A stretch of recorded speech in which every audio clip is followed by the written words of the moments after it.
How we doing, guys? Welcome to another Friday Waffle. Just get that straightened up. Dun dun dun dun dun.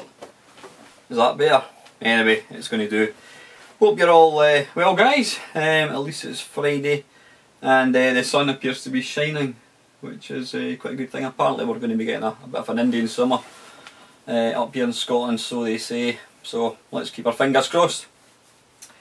Anyway, I need to apologise. I'm always scratching my feet. I've got a bit of a rash on the top of one of my feet, caused with the running, I think, and it's bloody itchy. And as you all know, you can't beat a good scratch. Anyway, guys, right, I'm going to start this timer thing, so I know how long I've been gibbering on about.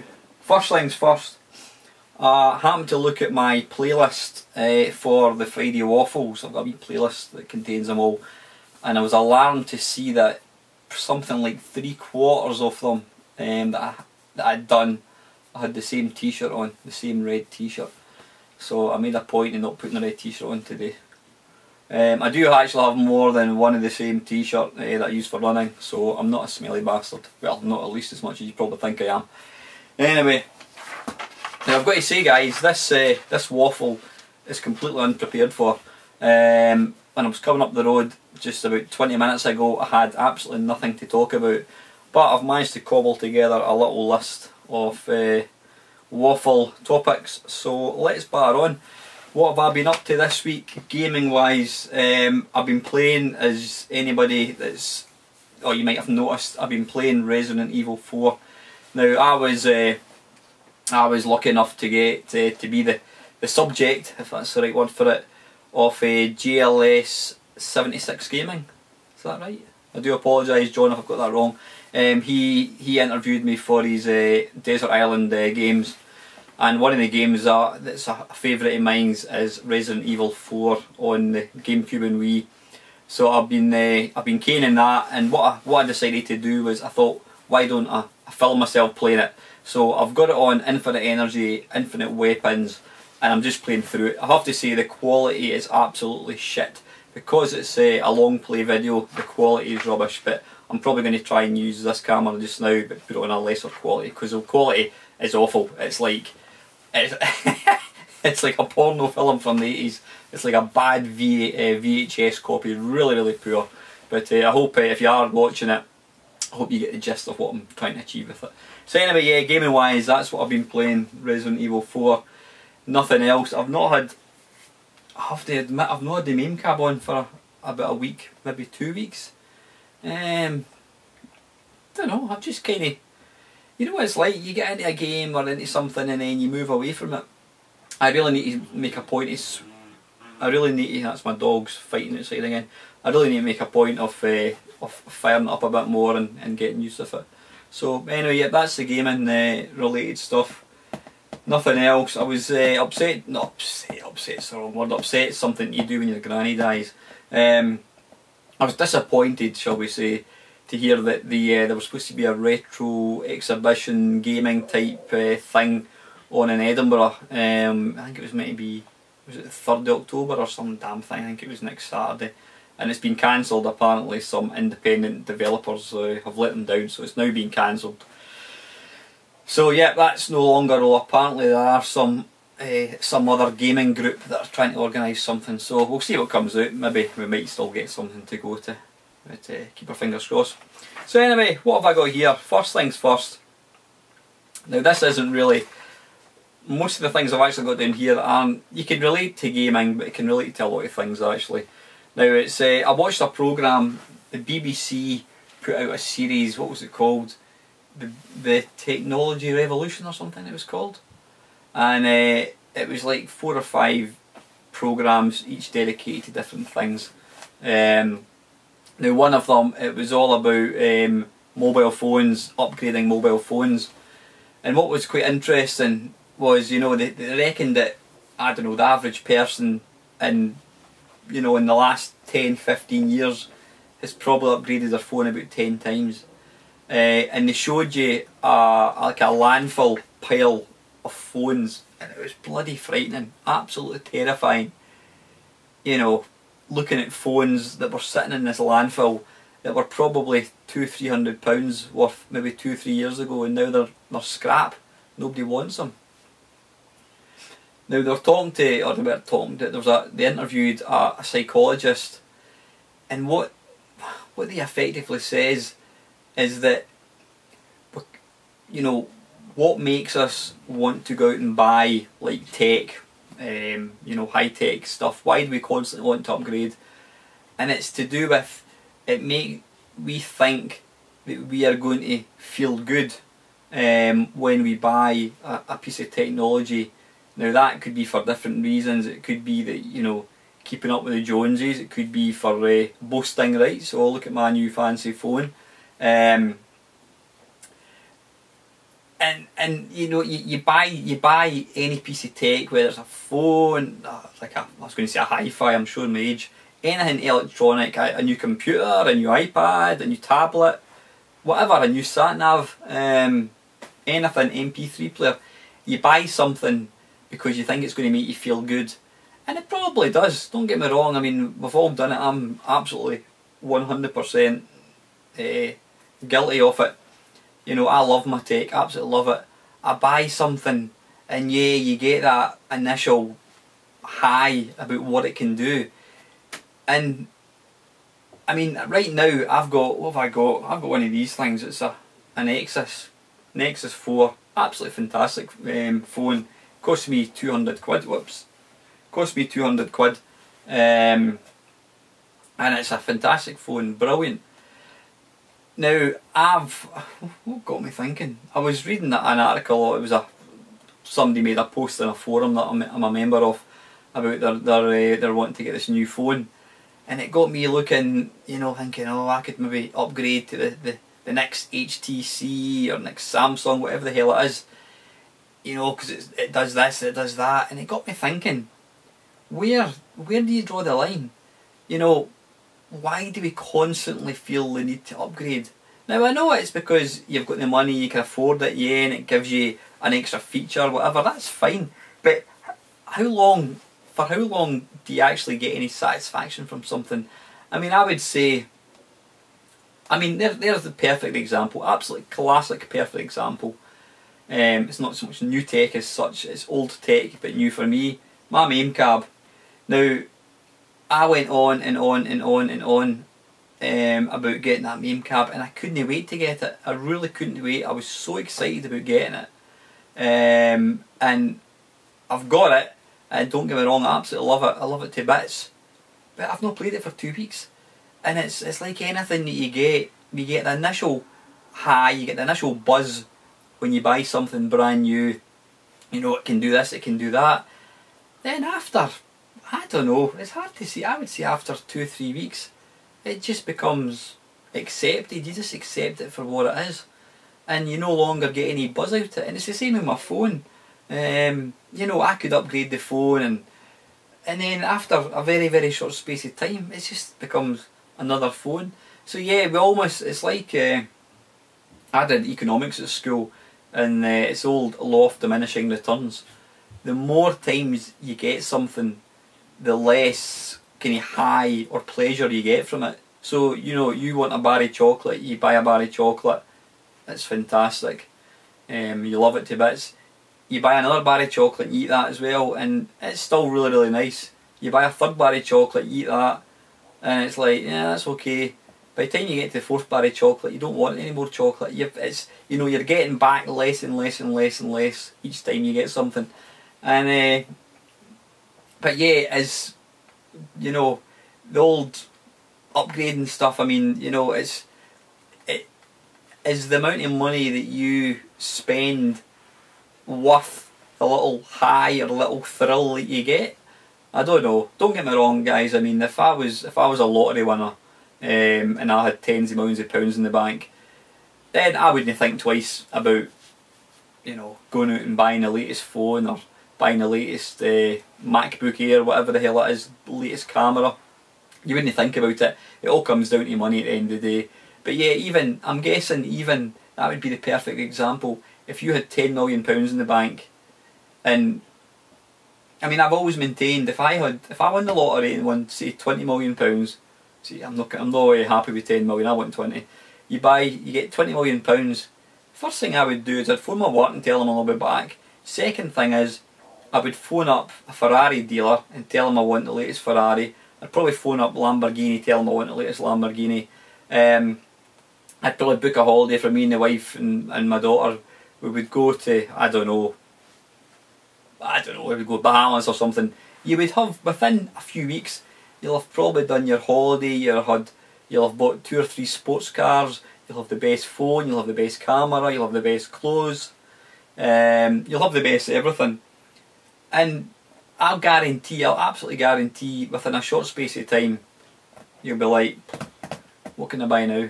You know, constantly buying stuff, to my mind, doesn't make you happy. You know, I mean, we've all had the buyer's remorse sort of thing. You buy something and you immediately feel guilty, but then you get the initial high, and then after a while it just becomes, you know, whatever. Oh, that thing, that's that thing that I've got in the cupboard. So yeah, what do you think, guys? What do I actually call it here? Are we ever satisfied, and for how long? And is the amount of money you actually spend worth the payoff that you get, as far as the thrill, you know, the excitement you get of buying something new? Anyway, I'm going to pause this because it's going to run out. It's going to run to the 2 gig, and I'll be back in 2. Okay, so that's that one, number 2 on my list. Now this is, well, I suppose you could say it's a kind of VR response of sorts. Just before I came online, I noticed Lawn Boys post 1975 was doing a VR response. Was it Patimus? I think it is. I think she's a girl. I'm not, in fact, she's actually, I've subscribed to her, but I must admit I'm not really too familiar with her. But she was basically going on about a time machine type thing. But what Dave mentioned was, God, I'm talking shite. Was life really better back in the day? Now again, I was going through programs on my iPad that I can stream my iPad, and there was a program. Basically, a family were picked, and their house was transformed into the 70s, and they had to live using the technology and stuff that was around in the 70s.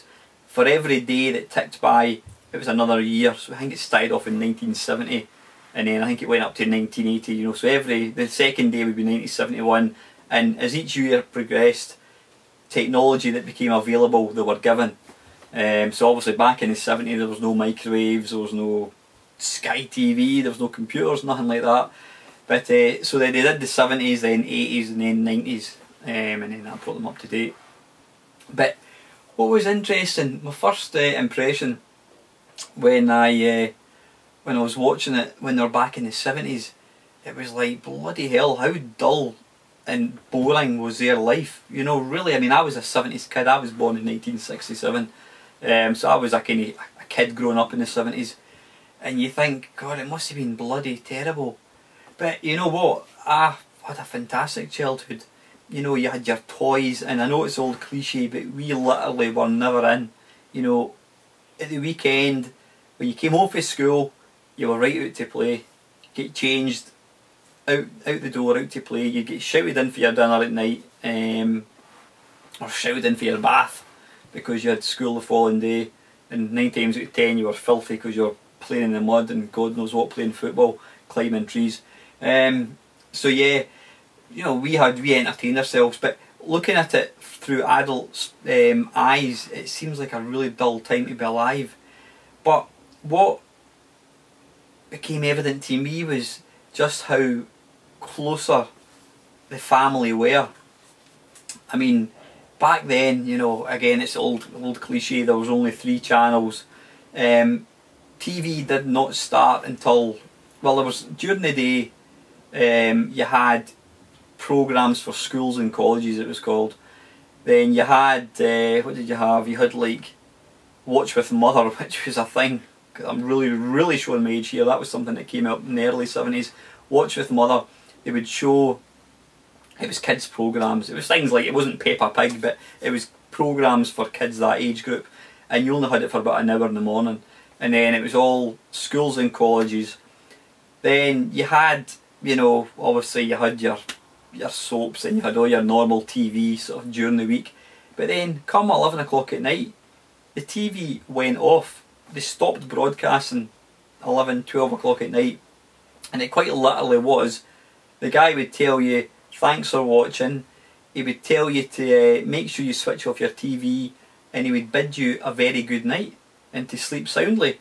And that's no bullshit. At the end they would play the national anthem, you'd see the flag go up and they would play the national anthem, then it would cut to like white noise, and that was it until 6 o'clock in the morning.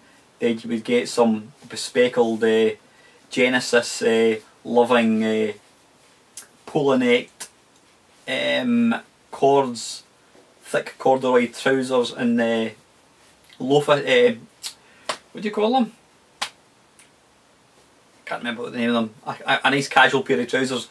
He would stand up and tell you all about mathematics and algebra and formulas, and that was called Open University. So yeah, that was it. But I'm kind of going off topic a wee bit. So back then we only had 3 channels. There was no such thing. I mean, you had one TV. There was one TV in the house. It was black and white for a while, but I don't think I remember black and white TV. It was always colour TV. But you had one TV in the house. So there was none of this bollocks. As a kid, you sat in your bedroom and watched the TV or played your Xbox. There was no such thing as computer games. There was no such thing as TVs or video recorders in your bedroom. There was one household TV, and you know, come the weekend, there was pap like the Generation Game, 3, 2, 1. You know, the variety Sunday night, the Palladium, which is actually back again, believe it or not. I actually quite enjoy things like that.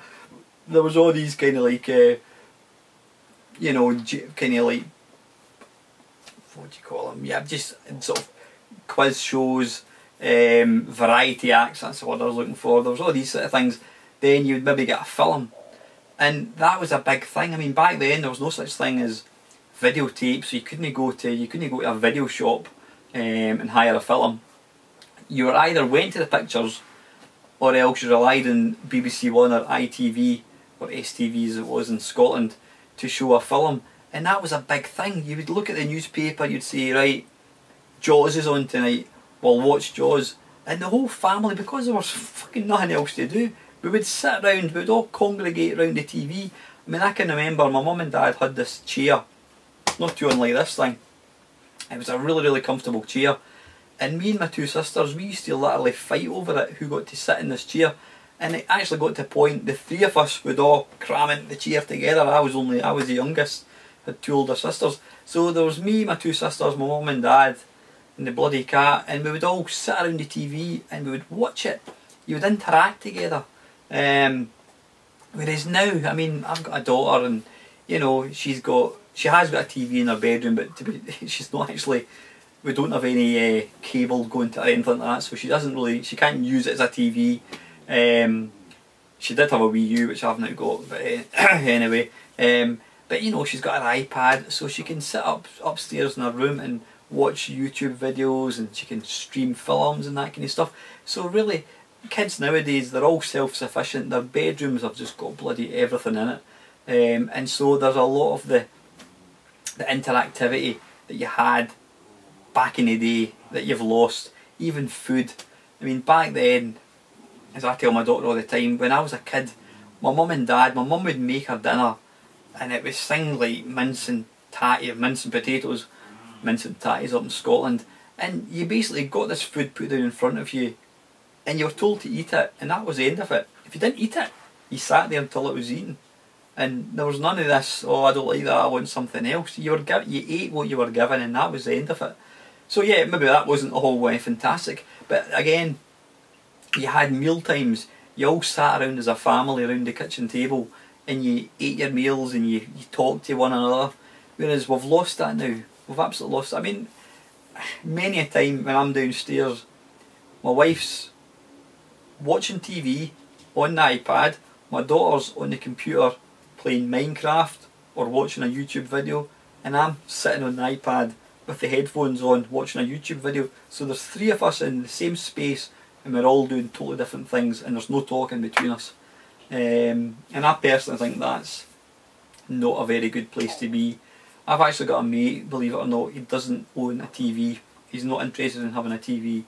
I think he's got a tablet and he uses that. He's got 2 young kids, he uses that for watching programmes and that kind of stuff. But he does not own a TV and he's not got any interest in owning it. And at first when he told me that, I was a bit surprised.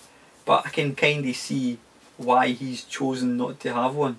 But yeah, what are your thoughts, guys? Were things better back in the day? Or, I mean, I'm not, I've got to say now, I'm not saying I would give up what I've got now.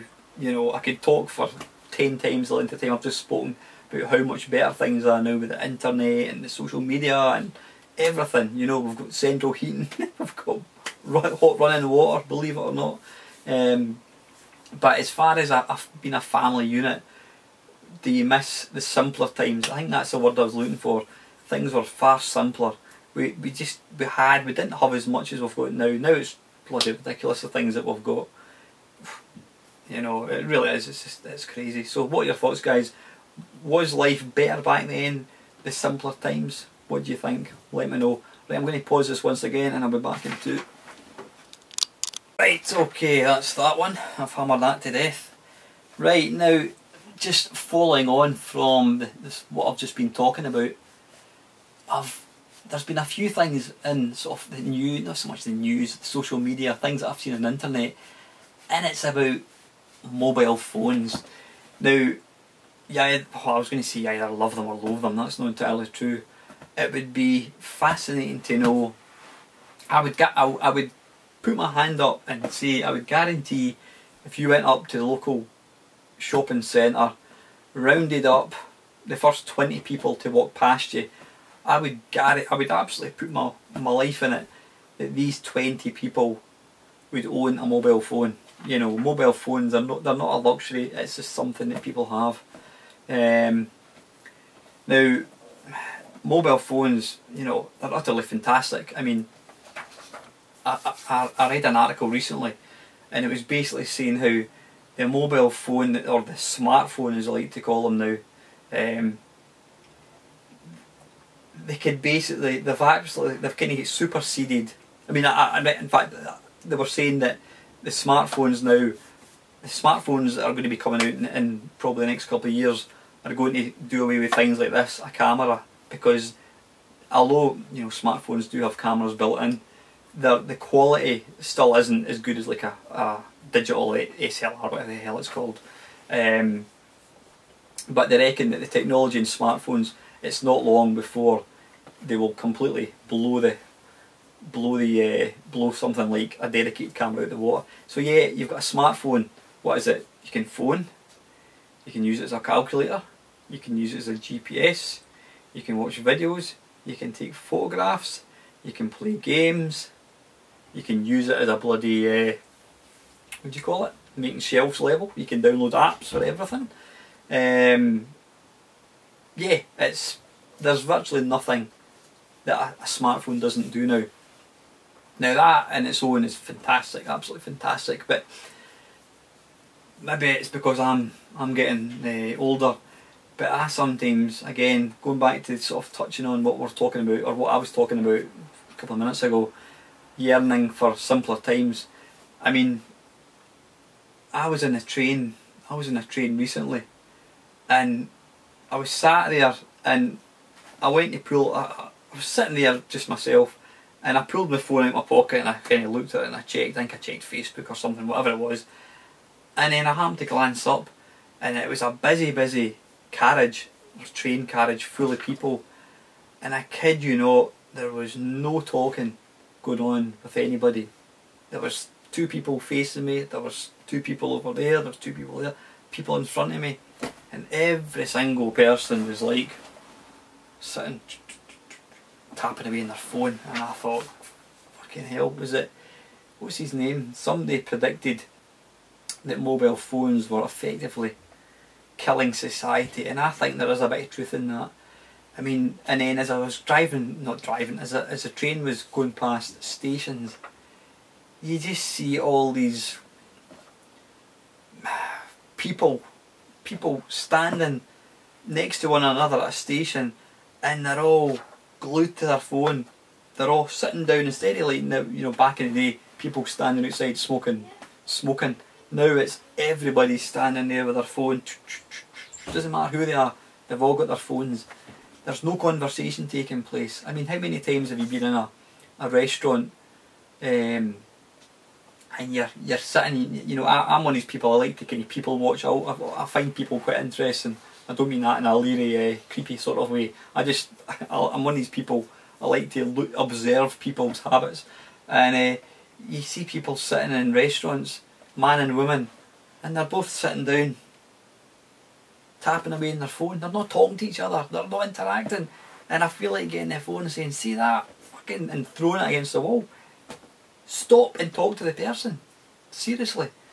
I mean, people say, oh, I don't know what I could do without my phone, and I'm the first person to put my hand up. If I don't have my phone in me, I'm like, somebody could be calling me, you know.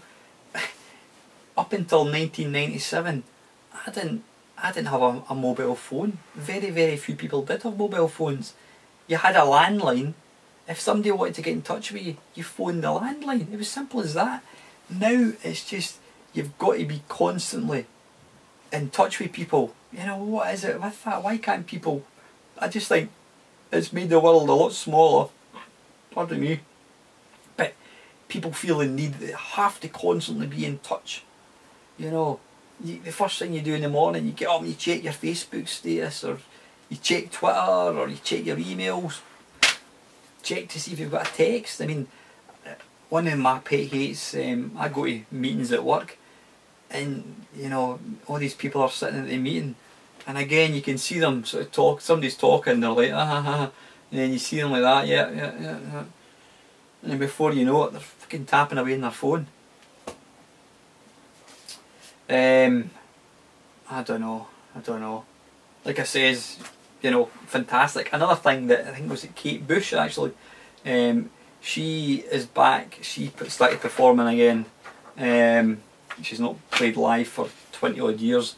Now she requested that people didn't bring their phones to the concert. I think it was just for the sort of, I don't know, she felt that it could affect the sort of the atmosphere of the concert, whatever. I don't know whether there's any sort of, that's good or bad, whatever, I don't know.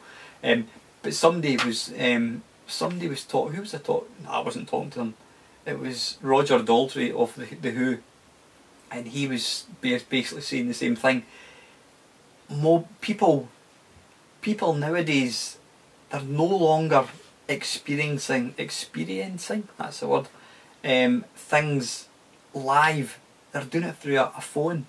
Now, I was at the Commonwealth Games closing ceremony, and a number of people that instead of just watching this spectacle, it was a fantastic event, instead of just watching the spectacle as it happens, what you could see was this, people holding their phones up like that.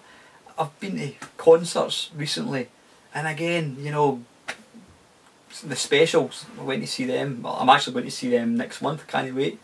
Not next month, the month after. But you know, I was at a specials concert about a year ago, and again, I'm watching this group that were like idols of mine when I was a kid, and I was jumping up and down like a lunatic, loving it. And there's guys like that, holding the phone up, fucking videoing it. Instead of looking at it through these, they're looking at it through a camera. It's like, and I mean, what is that? Is it all about the, goes back to wanting to own latest tech? Is it about one-upmanship? You know, the whole social media thing, they reckon, you know, people post something. Now I can't say anything, I make YouTube videos and I want people to say, yay, that's great, that's a fantastic video, Alan. I want subscribers, so I can't say anything. But people, when they post on social media, it's, you know, I don't know, think of anything. I won a competition on such and such, whatever it would be, and they want to see how many likes that they get, you know, or comments. It's all about trying to, I don't know, just gather, do they feel better about themselves because they have all these likes about a particular thing? I don't know. But yeah, so I mean, like, you go to, just, I don't know, just supposing you were walking along the street and, I don't know, trying to think, maybe as a bad example, President Obama walks past, you go, bloody hell, I want to get my bike. You know, instead of going up and talking to the guy and shaking his hand. You're going to want to go, oh, can I get a wee picture? And you know, you want to capture. Everybody wants to capture everything, so that they can post it on Facebook to people who really aren't their friends. They just happen to be acquaintances. They want to be able to post it on Facebook. They can go, look, there's me with President Obama. That's maybe a bad example because some people probably don't like that. But say your favourite artist, Tom Cruise or bloody Brad Pitt or somebody who you look up to, whatever. So yeah, I don't know. I just think people should not take their phone out as much. They should maybe get rid of smartphones. Go back to a normal phone. By all means, have a phone. I mean, you know, having a phone in the car. If you break down, you can phone the RAC. If you're involved in an accident, God forbid, you can phone the police, whatever. But this constant wanting to be in touch with people. I mean, I've signed up to Twitter, really primarily just to kind of try and make my videos a bit more kind of not visual, make them more, get it out there to more people, sort of thing. But this constant need of wanting to constantly update what you're doing. I mean, I really don't get this on Facebook check-in. Kev has just checked in at McDonald's. Who gives a toss for Kev? I don't give a monkeys. You know, it's just I don't know. I use social media a lot. I use Facebook. I use YouTube. I use Twitter. But I don't know. Some people just go over the top. But yeah, mobile phones. Do you love them or loathe them? Could you live without your mobile phone? I certainly could. I know I love my phone to bits. I don't really use my phone to phone. It's having a sort of, to me it's having a portable computer. That's why I like my phone. I love being able to use it for the internet and that kind of stuff. But yeah, I could certainly do without a phone. I could live without it. I know some people who couldn't live without it. What are your thoughts, guys? Could you live with or without your phone? Do we rely on phones too much? Do we use them too much when it comes to, you know, experiencing a lifetime something, you know? God forbid, say Elvis Presley was still alive and you met Elvis, the first thing you're going to want to do is take a selfie with you and Elvis so you can post it on bloody Facebook instead of just enjoying the moment as it happens. So give me your thoughts on that. That's right, I'm going to post, I've got a couple more things to talk about. I'm going to post this, I'm going to pause this even and be right back. Okay, this is, where are we now? Right, okay, don't know where this one's come from. Would arcades be viable now? Would you go to an arcade? Now, is all retro, anybody that's watching this video is watching it because they enjoys retro games. Either that or they just like watching old Scottish blokes talking pish. Anybody that's been to Blackpool or anywhere in the last probably 15 years will know that the arcades that you and I knew back in the day are long gone.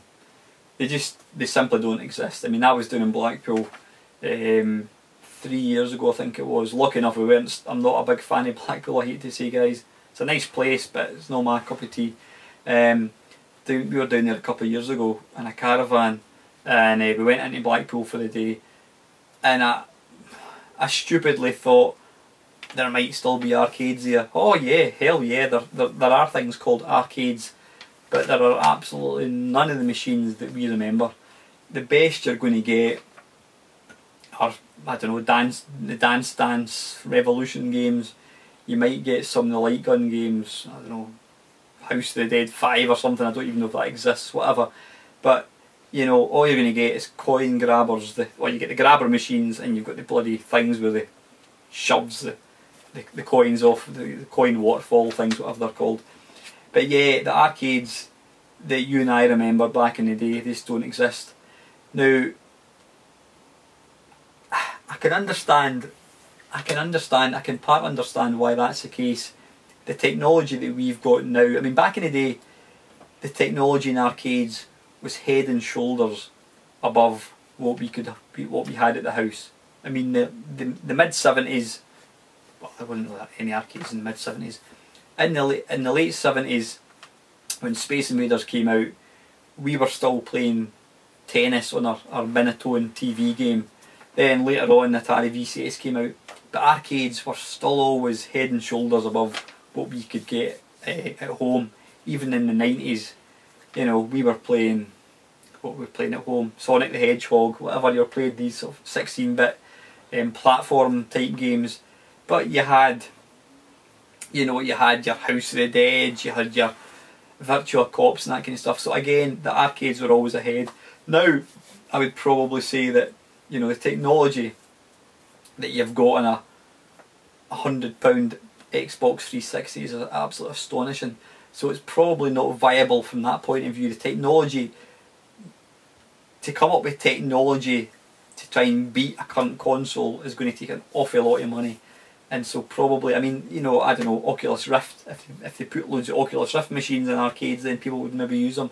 But yeah, it's basically home technology has caught up with arcade technology, so that's probably the reason it doesn't exist. However, putting all that to one side, if Sega, Konami, Capcom, all these companies, if they decided to start making new arcade games, you know, Commando the Return, Space Invaders, The Revenge, Yeah Kung Fu 2, they started knocking out classic arcade games, but like, you know, don't bring them up to date as far as giving them 3D parallax scrolling. Stick to what we know, you know, 2D sprite based games. If these companies started making new arcade games again, would you actually go to the arcades?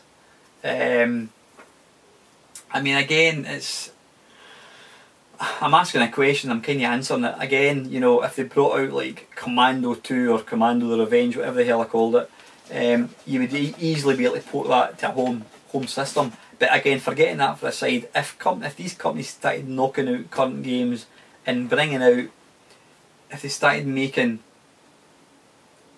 new Missile Command cabs, new Asteroids, new Star Wars, running original games but on brand new machines, would you go to them?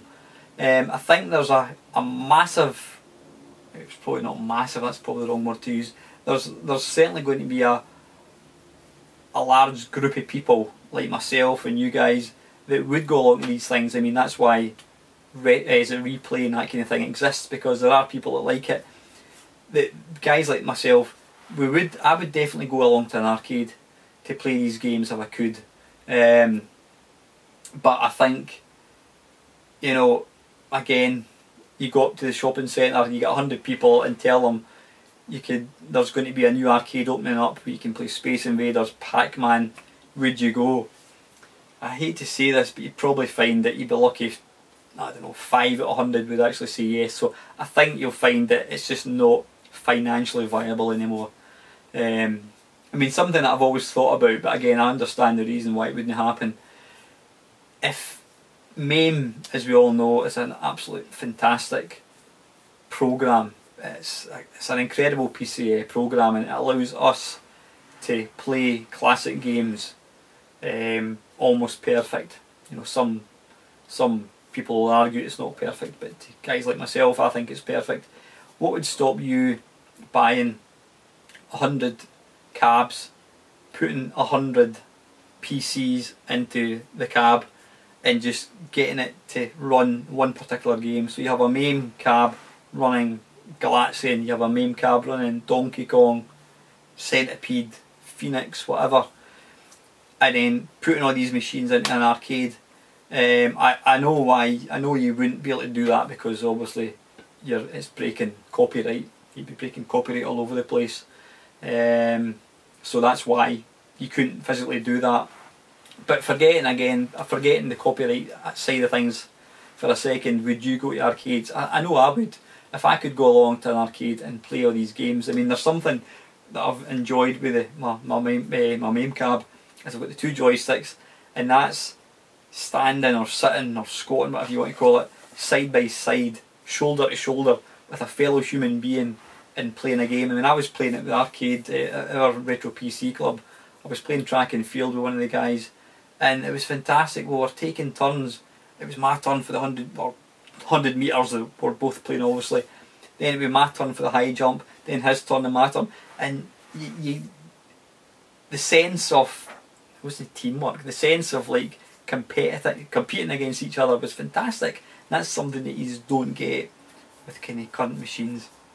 But yeah, would you say arcades, if all these classic companies decided to bring out sequels to a lot of the classic games and they re-released all the classic games but in new cabs, so they were basically mint condition, would you go along? Do you think, is there a marketplace for arcades nowadays? I don't think there is, unfortunately, but I'd be interested to hear what your thoughts are, guys.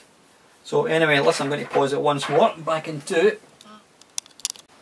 Okay, now this is the last, well, it's the second last thing I want to talk about. On my arcade Perfect My Arse, one of the guys, Chris I think it was, mentioned, he said he found it real interesting looking at all the different machines, all the different platforms given their different versions of games. And it's true, when you look back, I mean, I think I showed you my magazine from back in the day, and there was something like 30 different computers that you could buy. So back then, you know, you had your Commodore 64 version, you had your Spectrum version, your Amstrad version, your Dragon 32, your Electron, your BBC, your Amstrad, Atari, all these different versions. So every single version looked different. There was no two, apart from probably Atari ST and Amiga, some of the conversions looked very, very identical. But once they got to grips with the Amiga, then things kind of changed a wee bit. But yeah, he was just talking about how there was a fantastic variety of machines, and that's absolutely true. Nowadays, what have you got? Let's be honest. Right now, you've got PlayStation 4, and you've got your Xbox One, I think they call it. Yeah, you've got your Wii U, but that's pretty dead in the water. I hate to say. So yeah, you've got these two consoles. Now you look at any game that's out for both of them, I will guarantee if I showed two versions, if I showed the Xbox version of a game, Destiny, whatever the hell it is, then I showed you the PS4 version running, and I didn't tell you what one was what, I would guarantee that 99 people out of 100 would not be able to tell the difference between them. To my mind, they're absolutely identical. And you know, any game that's released in both of them, they'll look the same. Now that got me thinking, why can't companies agree on a single format, just like VHS did back in the day? You know, there was Betamax, there was VHS. Betamax was apparently the better system, but ultimately VHS was already out there and it was cheaper, and so it basically won the war. Now I know back in the 70s, back in the 80s I should say, a group of companies, Sony, Toshiba, bloody, was it Sharp? There was numerous, NEC I think, there was numerous companies, mostly Japanese I think it was. They got together and they decided, why can't we agree on a single format so that we can bring out a computer, you can bring out a computer, and they all work, they're all compatible. So they did that and agreed on a format, and they called it the MSX. I haven't a clue what it stands for. And basically this was a computer, you had different versions but they all ran the same software.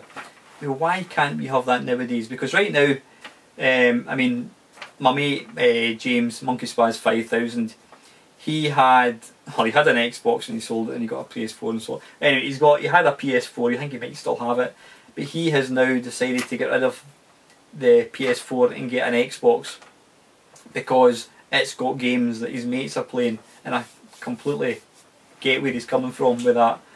But why should we be forced to make a choice? Why can't they agree? I mean, I understand why they don't do it, it's all about money at the end of the day, about profits and that kind of nonsense. Why can't Sony and bloody, what do you call them, Microsoft, Nintendo, Sega, that would be great, I would buy a new Sega system in a second.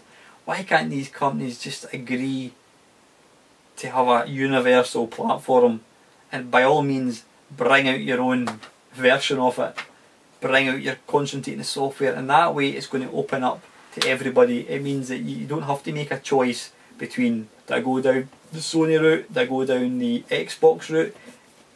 You just buy one, and you buy one and it plays everything. Now I know these companies don't exist to pander to the likes of you and I. They exist to make money, and that is the bottom line. They're only in it to make money, so they're not interested in helping us. But that would be to my mind, it would be great having a single platform. Yeah, you have the PS4, but it's basically the same technology as an Xbox One. Why do we insist on having different versions? If that was the case, I think I've got 1, 2, 3, 4, 5, 6, 7, 8. Instead of having 20 consoles in my games room like I have at the moment, I could probably get away with PlayStation 1, Sega Saturn, and GameCube. They're all identical. You've got the PS2, Xbox, and Dreamcast. They're all compatible. Wishful thinking. Anyway guys, listen, in fact, wait a minute, there's one last thing I want to talk about before I start the closing down ceremony. So yeah, what do you think, guys? Is there room for a universal platform again? What do you think? Is it something that you think would be good to have? What is the chances of it happening? Probably unlikely. I don't think it is going to happen. It'd be great if it did. I would certainly put my hand up for a single platform. It'd be brilliant. So you wouldn't have to make a decision. So anyway, let me know your thoughts on that, guys. If you think, could we get away with having a single platform? Do you think that would be a good idea? And let me know what you think the chances of it happening, which probably is less than zero. But anyway, the very last thing, guys, I want to talk about is any retro fan will probably be aware there's a thing called there's a film coming out called Bedroom to Billions, and it's basically charting the computer industry in the UK. Now, it started off as one of these Kickstarter projects. Now, I put my £20 back in the day, whenever it was, 2 years ago I think it was. Now, it was supposed to be coming out in September last year, and here we are, we're now almost trickling into October, so it's now like a year overdue. Now, yeah, we're getting lots of emails about it, telling us this, telling us that, but I'm just getting bloody fed up. I just want the film. I mean, I even upgraded to include the special edition extras or some bloody thing. So I've now invested 40 quid in it, but it just seems to be never ending. I think, excuse me, I think they showed the film down in Earl's Court in London this week I think it was. I noticed Gary Penn posted on Facebook that he was down there. Now I do believe he was going to that. But yeah, the film, it's just been going on and on and on and on and on and on.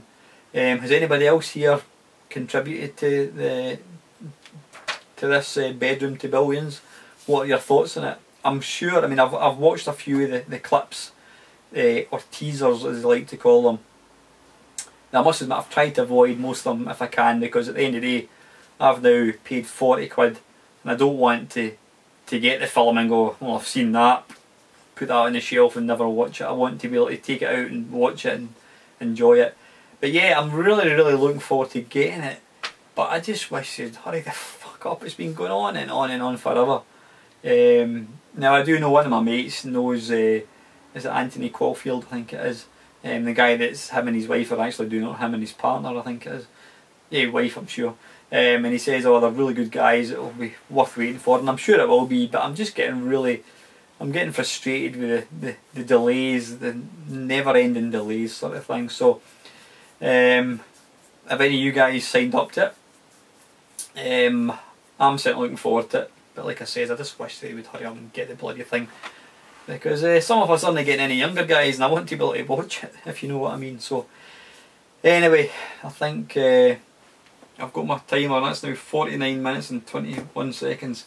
So it's going on a wee bit longer than I was hoping it was going to go on for, but anyway, you know me when I start waffling. That is it. Nothing coming up next week. I have made a couple of extra bead arts. I'm not going to even bother showing you the bead arts. I'll show you them next week. Next week I'll be knocking out some more Resident Evil 4 playthroughs. I'll be knocking out at least another one, Arcade Perfect My Arse. Haven't decided what game I'm going to play yet. And that is it. I don't think there's anything else. So anyway guys, listen, thanks for watching. Please leave any comments. Always welcome comments, and always try and make a point of replying to each and every one of you. Thanks for all your support as normal. If you like the video, please hit like. If you want to see more videos by my good self, please consider subscribing. You can follow me on Twitter, Mamemeister. And I hope you have if you're watching this on Friday, I hope I hope you have a great weekend. If you're watching this on Saturday, I hope you're having a great weekend. And if you're watching this on Monday when you're at work, I hope you had a great weekend. And as usual guys, thanks for watching.